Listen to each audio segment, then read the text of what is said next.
chairs, grab a couple from the back. So, do you guys want to sit? All right.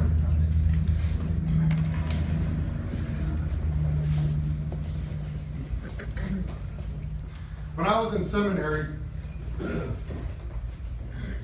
Father Nick Nectarios was the president of the school at that time.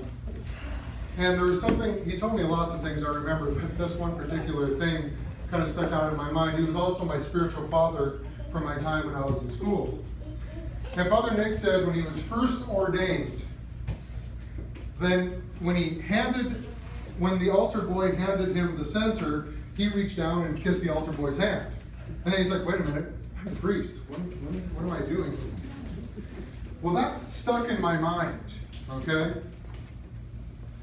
The one thing that the priest can never forget is that they were once the altar boy. The one thing a parent can never forget is that they were once a child themselves. The one thing a police officer can never forget is that they were once maybe that punk kid running around town causing mischief. The one thing a teacher can never forget is they were once a student themselves. You never, ever, ever should forget where you came from. Today we have a story, a parable that Jesus gave. And of course, Jesus, he was one of those rebels with a cause.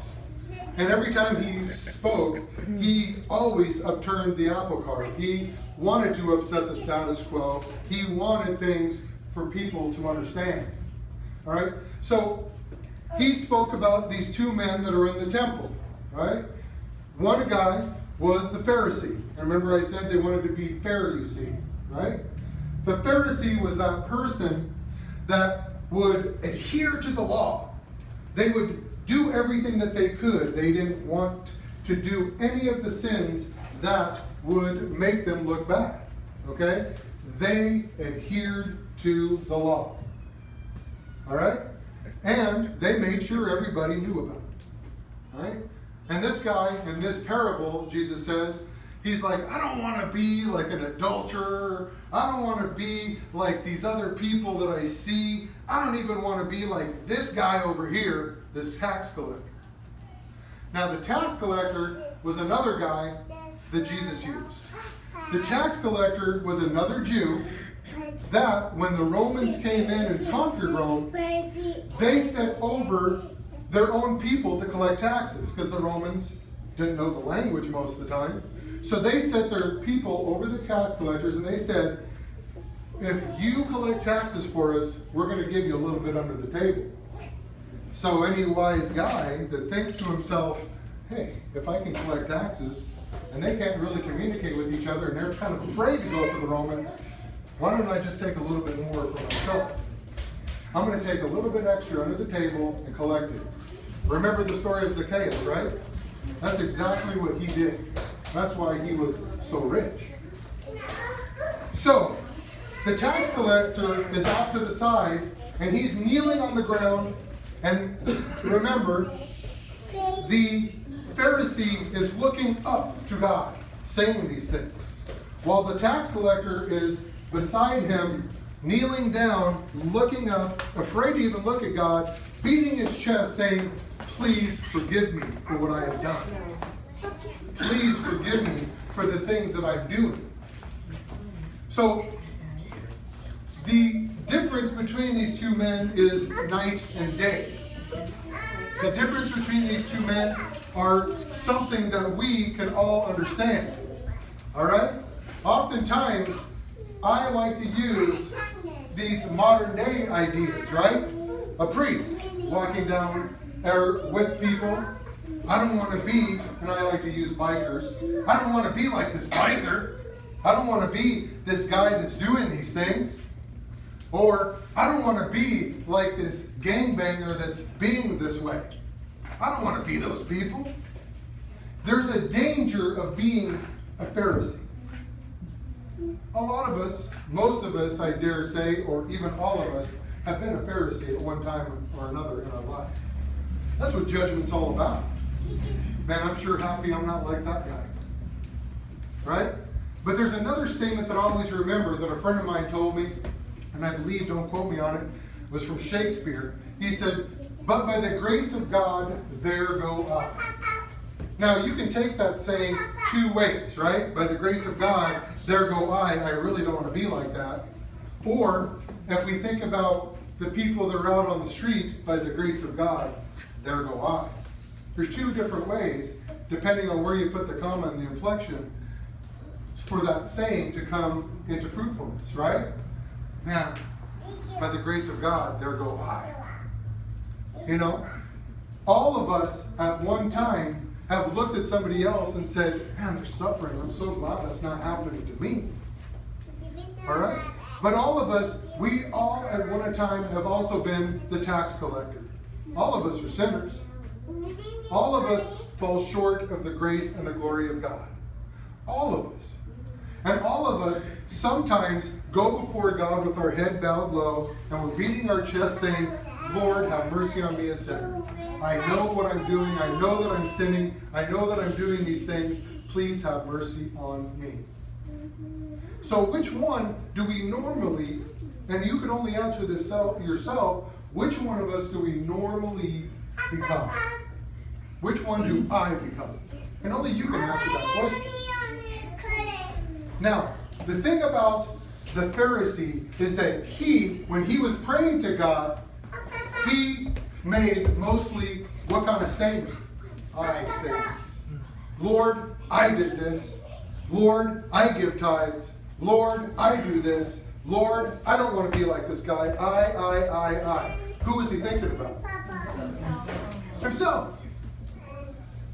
And the tax collector is beside himself going, Lord, have mercy, have mercy, have mercy. And he can probably hear this tax collector because the tax collector is not, or the Pharisee is not afraid to be speaking out loud saying, I don't want to be like this guy right here. And the tax collector is sitting there going, please, I want to change. For all intents and purposes, that could have been Zacchaeus praying this prayer right next to him. We don't know.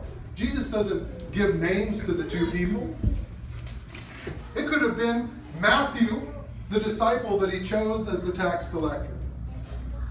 But whoever you want to label the tax collector, the story is that one person is glorifying himself and the other person is glorifying God. And Jesus says, who went to their house justified? Now, who was the tax collector reflecting upon? God. He was reflecting on God. And he was measuring himself to God. And the Pharisee, he was measuring himself against other people. It's easy to measure yourself against other people. It's easy to look at other people and say to yourself, I'm glad I'm not like that. Man, I know these people, and they're adulterers. Man, I'm glad I'm not an adulterer. These guys, he's a thief. I'm glad he's not like that. And it's easy to look at that when we watch the news. But the key is to never forget where you came from. Don't ever forget where you came from. Always, always, always, when you're looking at yourself, measure yourself to Jesus Christ. That's what Paul did. Every letter that he wrote, right? I fall short of the glory of God. I fall short of the glory of God. But remember, Paul was the person that was persecuting the church. So he lived on both sides of the law. He lived on both sides of grace. Right? As we said a couple weeks ago, was Paul wrong for what he was doing? He wasn't. He was justified in every single thing he did, even the murder of St. Stephen. He was justified for it. But then, when he was knocked off the horse, that's when the scales fell from his eyes. That's when everything became clear. And he said, Jesus Christ is the one that can change me, and I want to spread his gospel to every person in the world. Thank you, Lord, for bringing St. Paul into our life, because he's the one that went to the Gentiles, which we all are. And through the grace of God, we were grafted onto that vine, and we were grafted into the grace of God. So today, as you're thinking about this, I want you, when you leave the house, when you leave the church, think about, who are you reflecting on? Am I reflecting that by the grace of God, there go I, or by the grace of God, there go I? What we say is important. What we believe is important. What we measure against ourselves is important. Husbands and wives fall the biggest prey to it. It's easy to judge each other. It's easy to judge our kids. It's easy to judge the people that we see.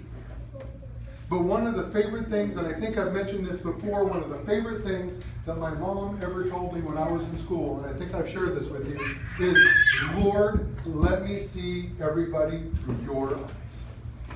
Let me see the people, that gangbanger, that biker, that criminal. Let me see them through your eyes.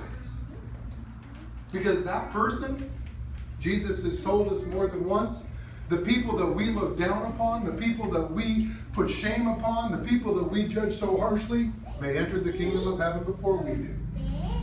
That's a powerful statement. The first will be last and the last will be first. Jesus came to upset the things that were the status quo. And that should be still happening today. We should be upsetting this community and this world by the love that Jesus Christ gives for us. When people judge, we should be speaking love. When people spread hatred, we should be spreading love.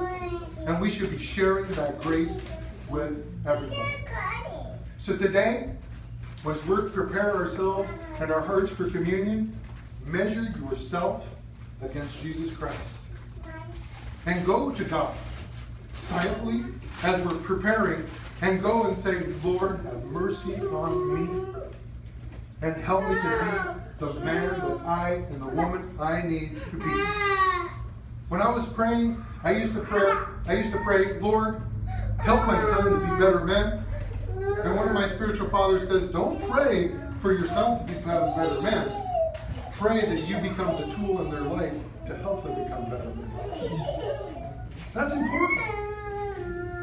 You can't pray and change anybody until you change yourself. So measure yourself against God. I challenge you today. Measure yourself against God. And when you come up for communion, you're going to see it in a different light. You're going to see all these things in a different way. So let us glorify Him and praise His name. Amen.